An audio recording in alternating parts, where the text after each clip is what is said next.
আসসালামু আলাইকুম রহমতুল্লাহি ওবরকাত। হ্যালো বন্ধুরা, আপনারা সবাই কেমন আছেন? আজকে আমরা দরুইন থেকে হরমপুর মাজারের উদ্দেশ্যে আজকে আমরা রওনা দিয়ে দিলাম।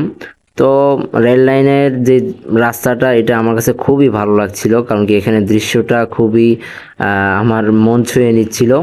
যাই হোক, তো আমরা যখনই আমরা আখাউড়া মানে বাইপাসের রাস্তাটা আমরা উঠলাম, মানে কি আর বলবো, কিছুই বলার নেই, খুবই সুন্দর লাগছিল আমার কাছে। আর এখানে প্রায় অনেক মানুষই হরমপুর যাওয়ার জন্য এখানে যাত্রা করছিল। তো যাই হোক, এখানে একটা বাস দিয়ে রেখেছে যেন এখানে কোনো ট্রাক মানে না ঢুকতে পারে। তো এইখানে আসার পর আমি কনফিউজ হয়ে গেছিলাম যে আমি আসলে ডানে যাব নাকি বামে।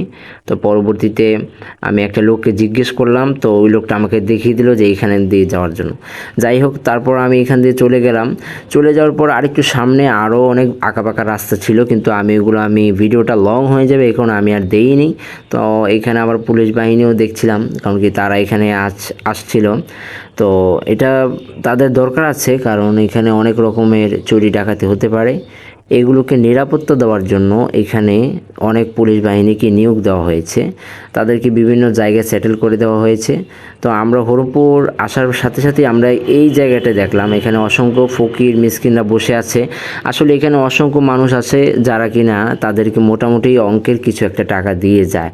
তো যাই হোক, আমিও এখানে এসে আমার যতটুকু সামর্থ্য আছে আমি তাদেরকে দিয়ে গিয়েছি, যেহেতু আমার এখনও মনিটাইজেশন অন হয়নি। তো আর না হলে আমি একটু ভালো কিছু দিয়ে যেতে পারতাম।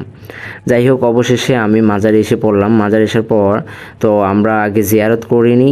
তো জিয়ারত করার আগে সাইকেলটাকে আমি একটু সেফটিভাবে রেখে দিলাম এবং কি তালাও দিয়ে দিলাম, কারণ কি এখান থেকে আমার সাইকেলটা চুরি হয়ে যাওয়ারও সম্ভাবনা রয়েছে। তো সাইকেলটা রাখার পর আমি জিয়ারত করে নিব, তারপর আমরা দেখব যে আসলে এখানে কি কি মাজার রয়েছে। তো যাই হোক, আমরা আমাদের জিয়ারতটা শেষ করার পর এবার আমরা চলে যাব। আমরা এখানে মানে কয়েকটা জিনিসপত্র এখানে উঠেছে। তো আসলে মোট কথা হচ্ছে, আমি হরমপুর উরুসের প্রথম দিন এসেছি, যার কারণে এত বেশি লোকজনকে আমি দেখতে পাইনি। তো এখানে আমার সামনে দেখতে পারবেন, এখানে আতর ল্যাংড়া মানে যা কিছু আছে সব কিছু এখানে এসে পড়ে থাকে। কারণ কি এখানে যারা থাকে তাদের জন্য খাওয়া দাওয়ার মোটামুটি একটা ব্যবস্থা থাকে, কারণ কি মাজারে অনেকেই অনেক খিচুড়ি বিরিয়ানি দিয়ে যায়, তো ওইগুলো থেকে তারা খাবারগুলো খায়। তো এইখানে আমি আবার একজনকে দেখলাম যে সে কোমরের ব্যথা, মাজায় ব্যথা, সেই আংটিগুলোকে সে বিক্রি করছিল। তো তারপর আমি চিন্তা করলাম যে একটা নিব কি না, তো ওনার সাথে কিছুক্ষণ কথা বলে নিলাম। তো উনি আবার আমাকে বলছিল যে আপনি যে ক্যামেরাম্যান আমি বুঝতে পেরেছি। তো উনি ভেবেছিল যে আমি কোনো নিউজ করি বা এরকম কোনো কিছুই না, আমি আসলে ব্লগ করি। তো যাই হোক, তো সে মানে এতটাই মানে কনফিডেন্সের সাথে বলছিল।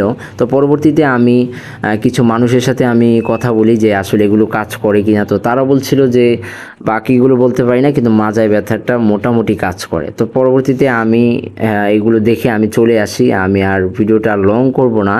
তো এই ছিল আজকের আমাদের ব্লগিং ভিডিও হরমপুরের। আজকে হচ্ছে প্রথম দিন উরুস। তো আমি এখানে গিয়ে মোটামুটি একটু এনজয় করলাম এবং কি মাজার জিয়ারত করে নিলাম। তো এখানে আমি তেমন কোনো অবৈধ কাজকর্ম দেখিনি, তবে মহিলাদের জন্য আরেকটু যদি পর্দার ব্যবস্থাটা আরেকটু উন্নত করা যেত তাহলে আমার মনে হয় বেশি বেটার হতো। তো যাই হোক, আজকের এই ভিডিওটা আমরা এখানেই শেষ করে দিচ্ছি। আসসালামু আলাইকুম।